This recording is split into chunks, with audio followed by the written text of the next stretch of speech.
Hi. So on the 15th of September there is a new Miss Marple book coming out. It's a collection of short stories by a variety of different authors and I'm really excited for it. And I thought in preparation for the upcoming release I would do a elimination round of the Miss Marple novels.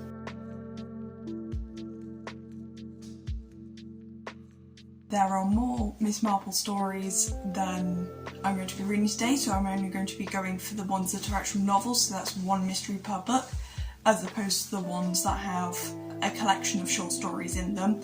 And each week I will read two and compare them. One of them will make it through to the next round, and the style will be as the graphic display. So in the first week I will be reading books 1 and 2, the second week 3 and 4, and so on. Book 9 will be compared to the winner of books 1 and 2, and so on. Again, see the graphic for reference. So the numbers are the books that I've read. The letters are used to show winners of the book, so there'll be repeat titles and they'll come into a video at the end. The 12 novels that I'll be reading over the next 6 weeks in series order. We've got The Murder of the Vicarage, The Body in the Library, The Moving Finger,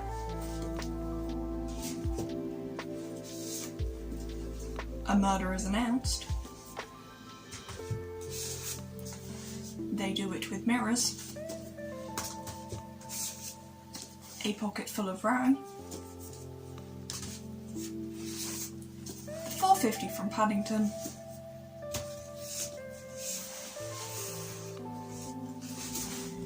The Mirror Cracked from Side to Side, A Caribbean Mystery,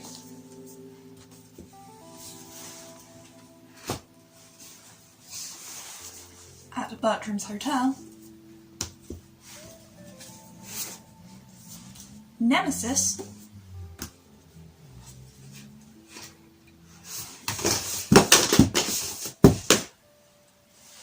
and Sleeping Murder. I have read all of these books before. I read all of Agatha Christie's books last year, so because I'm going to be randomly selecting these books, I'm not worried about spoilers because I believe it's the last two, one feeds into the other, or like there's some recurring characters and things.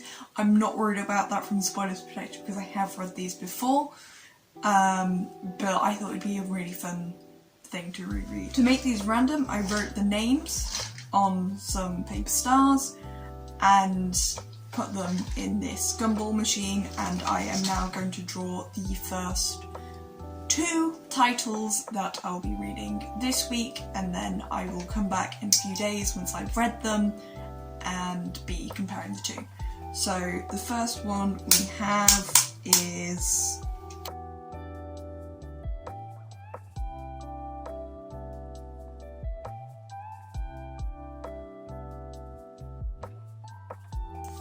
The Body in the Library, and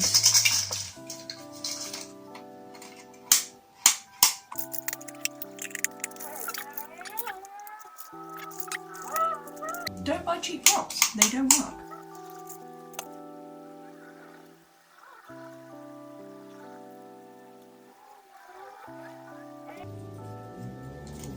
Nemesis, book 1 and book 2, and I'll come back once I've read them and we can compare them.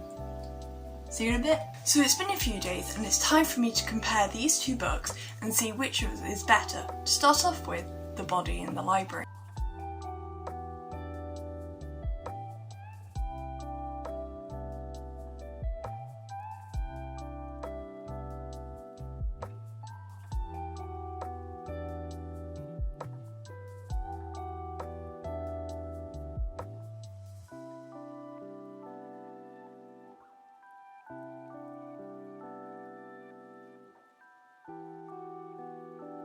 I quite enjoyed this book and thought that the idea of a mystery being designed to look like those that were stereotypical of the genre was an interesting idea. I like that it used common tropes, but that it acknowledged that they were tropes, and that's why the book was good. However, I didn't think the mystery itself was particularly well written. I felt like there was little emotion, and that in the story everything was so vague that I felt little emotional investment in finding out what happened in this case. When the body is found in the Bantry's library, you expect that for them to have more involvement within the case than they do. In fact, this is why Miss Marple gets involved, because she's their friend. However, since it's quite quickly established that they have nothing to do with the body and it was just planted in their library for some as yet unknown reason, the emotional stakes disappear. Yes, a woman is dead, but I felt that I no longer cared as to why. In real life, every person deserves justice, but in fictional worlds, I want an emotional connection if I'm going to spend time reading about their demise. It's why I read fiction and not true crime. I'm left feeling that there is little at stake here should the crime go unsolved. The victim wasn't anyone special and little effort was taken to make her seem unusual in any way. Since we never see her when she is alive, Ruby, our victim, is only ever shown to us through the lens of others who criticise her for not being perfect and from things that change from generation to generation. As a result, she's never humanised and her good qualities are never truly shown.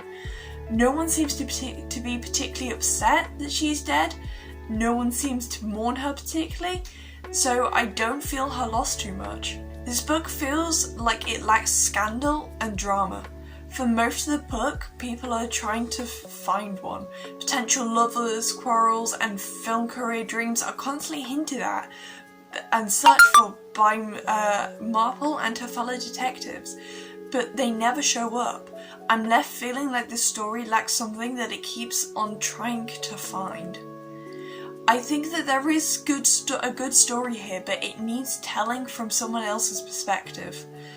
There is a second victim in this story, a young girl, Pamela Rees, who is also killed. But I feel if the story had centred on her and her disappearance, or started with the emotional hook and drama that I was looking for, it would have been there. The facts of the case need not have changed, just the angle from which it was told. Moving on to Nemesis, I liked this book a lot more. The air of mystery and suspense is invoked right from the beginning, and I think it makes for a better read. Whilst in the story it takes a while for the case to really get moving, there is a deep sense of that something is about to happen, and therefore a lot of preparatory sleuthing takes place. Whilst I do think that this book has the advantage that it follows on from a Caribbean mystery, most of the characters that we see are new, and with not an over-reliance on pre-established characters to make you emotionally invested in this case. The facts of these two cases are quite similar, even if the motives are different, but unlike the body in the library, the way the main victim is presented in Nemesis means that you care quite deeply about the fact that this case is unsolved and the victim's body is never found. You want this case to be solved, not just for the benefit of Miss Marple and her friends, but so that this woman can have justice. She's allowed to be a good person who has a chance of leading a normal but happy life that she chooses for herself in a way that Ruby Queen never is. As a result, I think that this makes this a stronger story.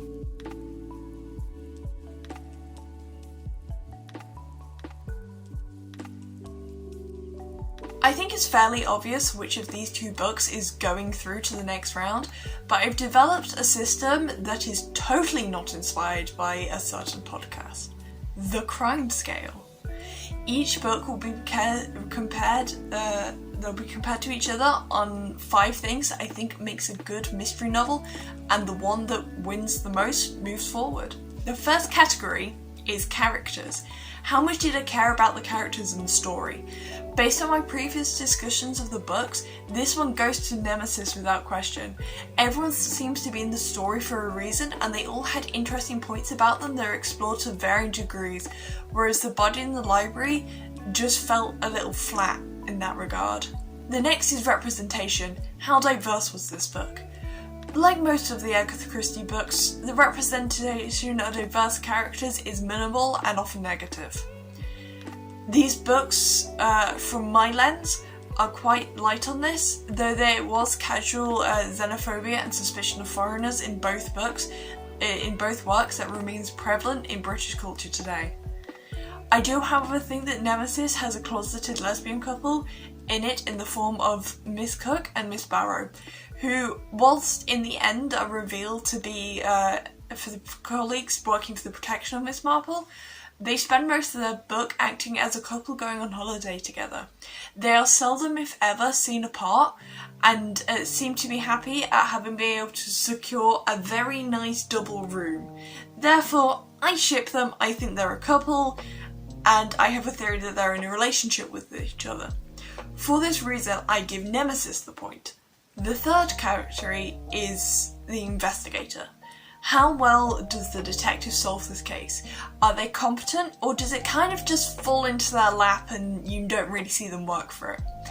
In The Body in the Library, it's clear that whilst Miss Marple is picking up bits of information, we don't see her at work.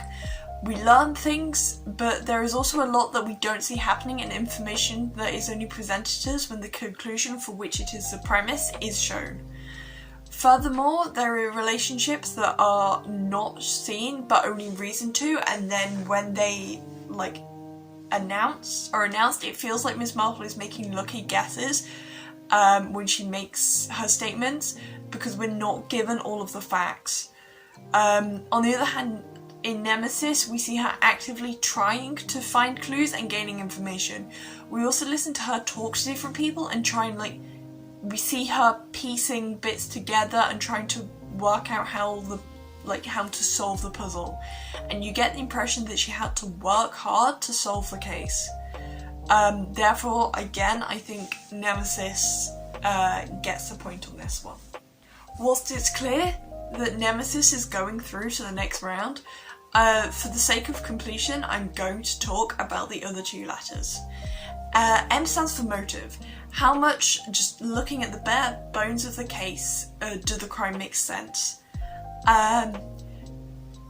It's about just, how believable is this crime? For The Body in the Library, 2 girls are killed and one to hide the facts of the death of the other. So that a couple who are secretly married can get a larger inheritance. And in Nemesis, 2 other girls are killed, and again, one to hide the facts of the death of the other. But so that a woman doesn't have to watch her adoptive daughter get married to a man that she loves. Whilst the crimes are similar, the motives are very different, and the one in Nemesis comes across as less well constructive. You could just talk to her and be like, don't forget me. Whereas in The Body in the Library, from the point of view of the criminals, murder is one of the few options that they have, and they actually go about it in quite a clever way, and it feels very well planned. Whereas in Nemesis, it's kind of slightly more like a slightly deranged point.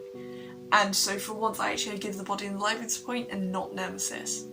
The final character is execution. How well do I think this book was written from a standpoint of pure enjoyability? Whilst literary mastery is a factor in this, at the end of the day, if I'm reading a book, it's because I want to enjoy it. And this is purely based on my emotions, and I am not as open for discussion on this one. And from everything I've said, it's very clear Nemesis is going to take the ticket.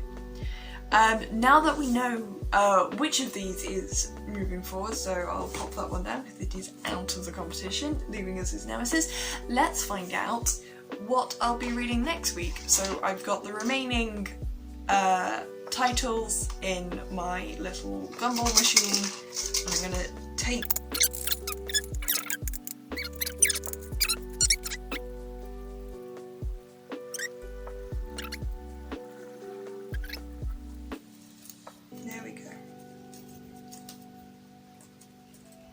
they do it with mirrors.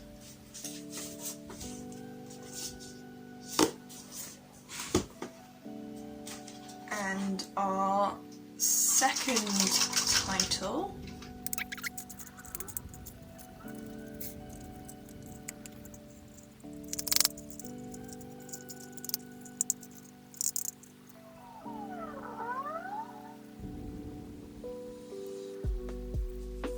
The mirror cracked from side to side. So apparently it's a very mirror themed one, and I will have a lot to reflect on. Please remember to like and subscribe so that you can see you don't miss out on future installments of my Marple ranking series. See you next week. Bye!